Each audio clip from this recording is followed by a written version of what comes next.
Success Mantra. We shape future. Hi guys, myself Shivanshu Sharma. I welcome to all of you in this session. As you know, CLAT 2022 application form has already released. So now we have a session for you. In this session, we will discuss how to fill the application form of CLAT 2022 with all necessary points. Before we start, I want to add some necessary point for CLAT 2022. So guys, let's start. तो हम इस session में क्या क्या discuss करेंगे guys? हम इस session में वेयर टू अप्लाई, कहाँ अप्लाई करना है, and how to register and how to complete the application form, which document is required and what is the ratio of reservation. So now next, the things which are required while applying for CLAT 2022.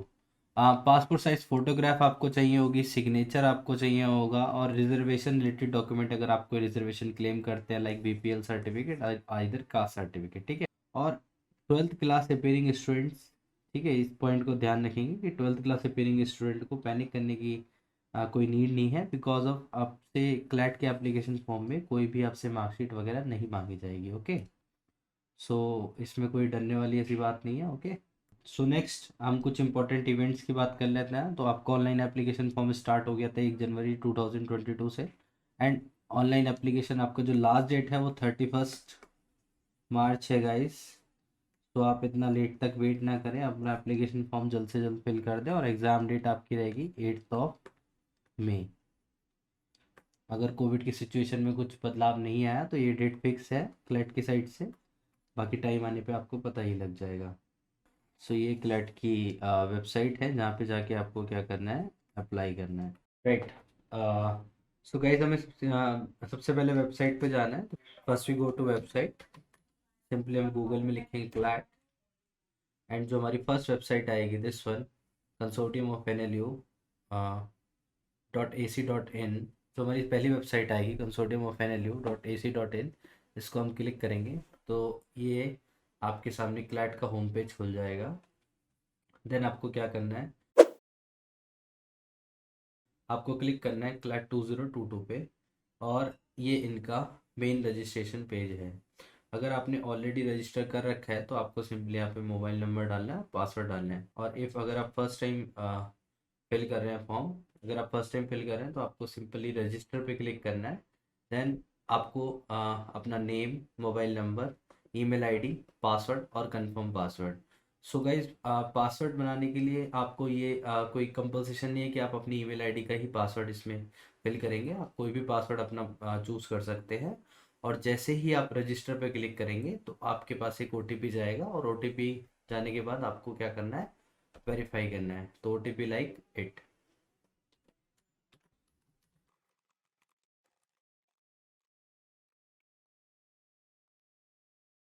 Okay, सो जब हम ये सब detail fill कर लेंगे तो हमें register पे click करना है। देन लिखा है your account is successfully created, you will receiving an OTP in your registered mobile number, use the OTP to activate your account. तो गाइज, आप वही एक फ़ोन नंबर इसमें फिल कीजिएगा जो आपका एक्टिव रहे, क्योंकि आपके exam related, admit card related सारे नोटिफिकेशन उसी नंबर पर क्लैट फॉरवर्ड करेगा। ओके, सो हम जैसे ही यहाँ पे देखेंगे तो ये हमारा मोबाइल नंबर आ जाएगा जो हमने रजिस्टर्ड किया था, और यहाँ पे OTP के लिए स्पेस आएगा। अगर आपका काफ़ी बार क्या हो पाता है कि OTP नहीं आ पाता है ड्यू टू नेटवर्क कनेक्शन या ऐसी कुछ प्रॉब्लम हो जाती है, तो आप रीसेंट OTP का यहाँ पे एक और ऑप्शन दे रखा है। अगर आप रीसेंट कर देंगे तो दोबारा करने के लिए आपको दोबारा रजिस्टर्ड मोबाइल नंबर जो आपने फर्स्ट टाइम डाला था वो आपको डालना होगा, फिर आप रिक्वेस्ट OTP कर सकते हैं। देन OTP अगेन आपके मोबाइल नंबर पे चला जाएगा। तो जैसे ही आप इसमें अपना मोबाइल नंबर वेरीफाई करेंगे, आपको एक SMS मिलेगा आपके रजिस्टर्ड फ़ोन नंबर पे, और उसको आपको इसके अंदर फिल करना है। और आप जैसे ही OTP फिल करके एक्टिव करेंगे, देन आपका अकाउंट एक्टिव हो जाएगा, ऐसे लिखा हुआ आ जाएगा अकाउंट एक्टिवेटेड। ओके, देन आपको कुछ नहीं करना,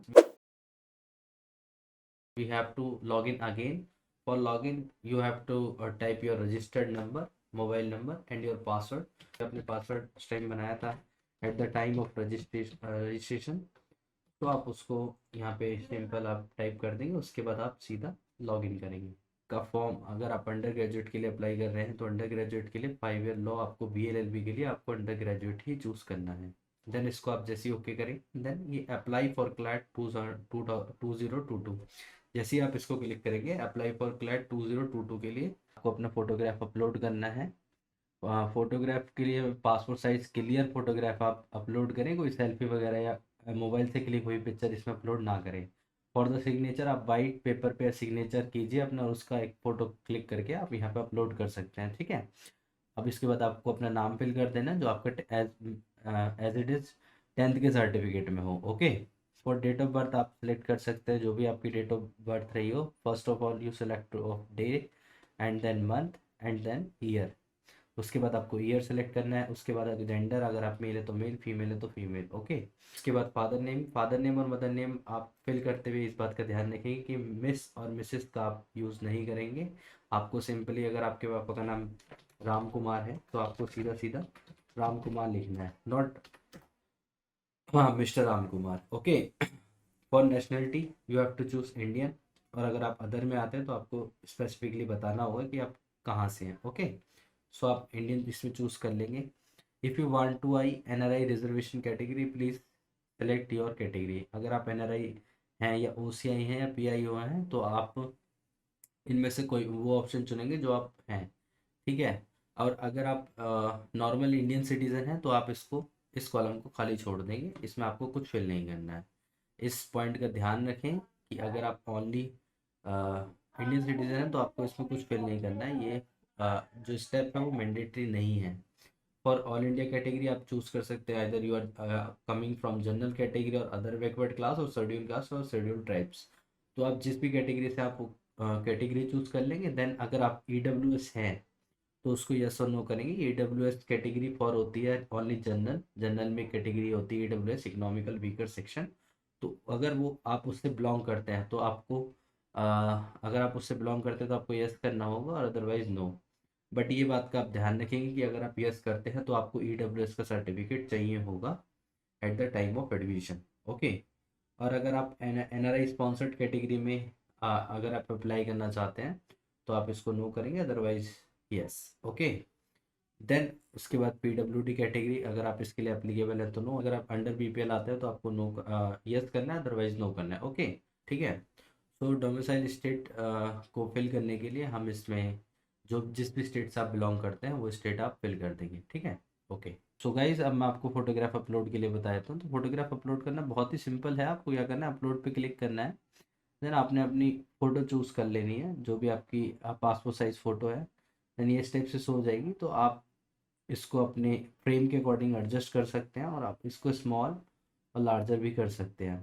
तो आप अपनी इस फ्रेम के अकॉर्डिंग इस टाइप से फ़ोटो को एडजस्ट करें। और मैं अगेन आपको बताऊंगा कि आप पासपोर्ट साइज़ फ़ोटो ही इसमें फिल कीजिएगा, कोई सेल्फी या अदर फोटो इस ग्राफिक्स में आप नहीं फिल कीजिएगा। ये बहुत अच्छा एक ऑप्शन है यहाँ पे इसको एडजस्ट करने का। आप ऐसे मूव भी हो जाता है, और जूम इन और जूम आउट की भी यहाँ पे फैसिलिटी दे रखी है क्लैट ने। तो आप इसको इजीली फ्रेम में जब आपका आ जाएगा, लाइक मैं इसको इन पर्सन को मैंने फिट कर लिया, सबमिट।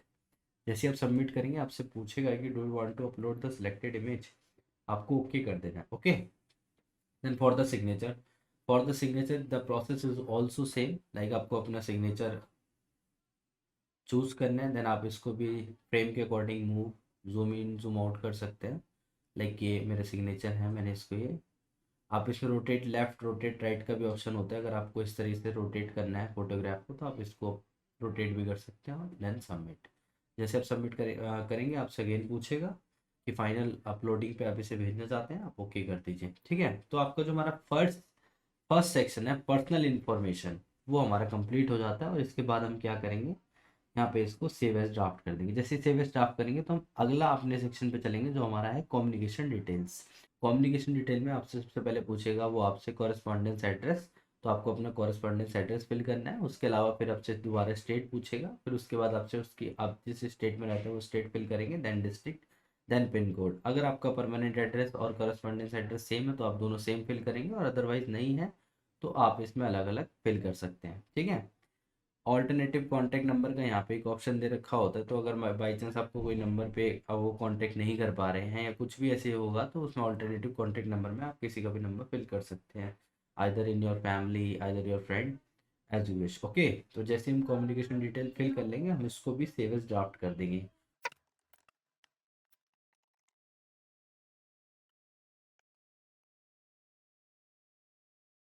ठीक है, जैसे हम कम्युनिकेशन डिटेल्स अपने फिल कर लेंगे, हम इसको भी सेव एज ड्राफ्ट कर लेंगे। ठीक है, then move to the next section which is qualifying examination detail. तो क्वालिफाइंग एग्जामिनेशन डिटेल बहुत ही सिंपल है। ठीक है, अभी अब सबसे पहले आपको अपना स्ट्रीम चूज़ करना है। अगर आप आर्ट्स है तो आर्ट्स, कॉमर्स, ह्यूमनिटीज़ या अदर साइंस, जिससे भी आप जिस स्ट्रीम से ट्वेल्थ की है या कर रहे हैं, आप उसको चूज़ कर सकते हैं। लाइक ह्यूमनिटीज़ हमने इसमें चूज़ कर लिया। बोर्ड, नेम ऑफ बोर्ड आप इसमें फिल कर देंगे। अगर आप सीबीएसई से तो सीबीएसई, अदरवाइज आप इसमें कोई भी बोर्ड इसमें चूज़ कर सकते हैं, जिस भी बोर्ड से आप ट्वेल्थ कर रहे हैं या किया है। अब अगला ये ऑप्शन पूछता है अपीयरिंग, अपीयर्ड और पास्ट। जो बच्चे ट्वेल्थ में इस साल अपीयरिंग हैं वो अपीयरिंग चूज करेंगे, और जो बच्चे पास्ड हैं वो पास चूज करेंगे। जैसे ही आप पास चूज करेंगे, तब आपसे ईयर ऑफ पासिंग पूछेगा, तो आप उसमें जिस भी साल में आपने ईयर में पास किया, इधर आपने 21 में किया तो 21, 22, या जब भी आपने पास किया आप उसको फिल करेंगे। और जो इस साल अपीयरिंग है, फॉर द अपीयरिंग स्टूडेंट को फर्स्ट वन ऑप्शन पे क्लिक करना है, अपीयरिंग, और ईयर ऑफ पासिंग आप कौन सा कर देंगे, 2022। ठीक है, देन मंथ ऑफ पासिंग, तो ये मंथ ऑफ पासिंग है, अप्रोक्सीमेटली हमारा रिजल्ट जो आता है जून और जुलाई में आता है, तो इसमें कोई ऐसे डरने वाली बात नहीं है। जुलाई, अगस्त, जून में से कुछ भी चूज कर सकते हैं, तो अभी को देखते हुए हम जून में चूज कर देते हैं। ठीक है, परसेंटेज, अगर आपका रिजल्ट आ चुका है तो आप इसमें परसेंटेज फिल कर दीजिए, और अगर नहीं आया है तो कोई बात ही नहीं है। ठीक है, तो जैसे हम इसको फिल कर लेंगे ठीक है, नेक्स्ट पॉइंट है आपका परसेंटेज। अगर आपका रिजल्ट आ गया है तो आप परसेंटेज फिल कर दीजिए, अदरवाइज ब्लैंक छोड़ दीजिए, इसमें आपको कुछ नहीं फिल करना। ओके, जब हम अपनी क्वालिफाइंग एग्जामिनेशन डिटेल फिल कर लेंगे, तब हम इसको भी सेव एज ड्राफ्ट कर लेंगे। देन हमारा फोर्थ ऑप्शन आता है, फोर्थ सेक्शन आता है प्रेफरेंस। तो प्रेफरेंस के लिए हमसे पूछेगा test centre preference 1, test centre preference 2 and test centre preference 3। ये टेस्ट सेंटर प्रेफरेंस है, जो मैंने आपको डिस्क्रिप्शन में सारी सिटीज़ के नाम आपको ऑलरेडी दे रखे हैं, तो आप डिस्क्रिप्शन में से चेक कर सकते हैं कि कौन कौन से टेस्ट सेंटर के प्रेफरेंस हमारे पास है। ठीक है, तो आप जो फर्स्ट करेंगे वो आपकी फर्स्ट प्रेफरेंस माना जाएगा, सेकंड वाला second, and third one is third one. तो आप तीनों ही वही चूज कीजिएगा जिसमें आप जाने में कंफर्टेबल हो, जहाँ का आपका ट्रांसपोर्टेशन आपकी अवेलेबल हो सके। ठीक है, like for Delhi NCR candidate, the first one is Delhi, first we choose Delhi. Delhi आएगा आपके न्यू दिल्ली के नाम से। So second we choose Gurgaon, and third we choose Noida और ग्रेटर नोएडा। ओके, जब हम अपनी प्रेफरेंस फिल कर लेंगे, test centre preference 1, test centre preference 2 and test centre preference 3। Okay, उसके बाद हम इसको सेव एज ड्राफ्ट कर देंगे। रिजर्वेशन सेक्शन बहुत ही सिंपल है। अगर आप इस सेक्शन में से किसी भी रिजर्वेशन कैटेगरी के अंदर अगर आप आते हैं, तो जैसे मैं अगर एग्जांपल ले लेता हूँ रांची का, या एनएलयू रांची में अगर आप प्रेसिडेंट हैं झारखंड के, तो आप इसको यस कर देंगे, अदरवाइज नो कर देंगे। तो आप जहाँ जहाँ पे अगर हैं, तो आप इसमें यस और नो अपनी रिजर्वेशन के अकॉर्डिंग कर सकते हैं। जो भी आपकी कैटेगरी है उसके अकॉर्डिंग आपको यहाँ पे सब जगह नो करना है, और अगर आप इनमें से किसी कैटेगरी के अंदर आते हैं तो आप इसको यस कर सकते हैं।